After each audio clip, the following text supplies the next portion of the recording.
ഒരു സാധാരണ ദേശീയ ഫാമിലിയിൽ ജനിച്ചു വളർന്ന ഒരാൾക്ക് പിന്നീട് ജീവിതത്തിലെ ഒരുമാതിരിപ്പെട്ട ചലഞ്ചുകളൊന്നും ഏൽക്കാൻ വഴിയില്ല.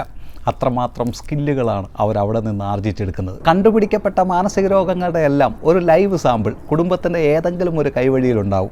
അതിപ്പം ഡിപ്രഷൻ ആണെങ്കിലും ആങ്സൈറ്റി ആണെങ്കിലും നാർസിസം ആണെങ്കിലും ചികിത്സ ഒരു പാരസെറ്റമോളും കഴിച്ച് പച്ചവെള്ളം കുടിച്ച് കിടന്നുറങ്ങുക എന്നുള്ളതാണ്.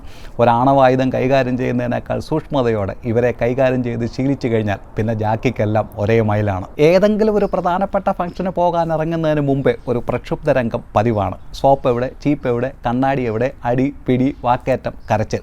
പക്ഷേ ഫംഗ്ഷന് ചെന്ന് ഇറങ്ങിക്കഴിഞ്ഞാൽ പിന്നെ ഒരൊറ്റ ആക്ടിംഗ് ആണ്. ഇതേപോലെ സ്നേഹവും കരുതലും ക്ഷമയുമുള്ള ഒരു കുടുംബം ആ പഞ്ചായത്തിൽ വേറെ കാണില്ല. കൺട്രോളിങ്ങും കമ്പാരിസനും ബുള്ളിങ്ങും ഡോമിനേഷനും ഒന്നും ഒരു സാധാരണ ദേശീയ ഫാമിലിയിൽ ടോക്സിക് അല്ല. അത് ടോക്സിക് ആണെന്ന് പറയുന്നവനാണ് ടോക്സിക്. അതിപ്പം വീട്ടുകാർ മാത്രമല്ല, വരുന്നവരും പോകുന്നവരുമെല്ലാം തരം കിട്ടിയാൽ അതെടുത്ത് പ്രയോഗിക്കും. അതിനൊക്കെ തിരിച്ച് നന്ദിയും ജീവിതകാലം കടപ്പാടും അവർ പ്രതീക്ഷിക്കുന്നുമുണ്ട്. ശരിക്കും വർഷാവർഷം അവാർഡ് കൊടുക്കേണ്ടത് സിനിമാ താരങ്ങൾക്കല്ല, ഒരു ജോയിൻറ്റ് ഫാമിലിയിലൊക്കെ ജനിച്ചു വളർന്ന് ഇന്നും ചിരിച്ചുകൊണ്ട് നിൽക്കുന്നവർക്കാണ്.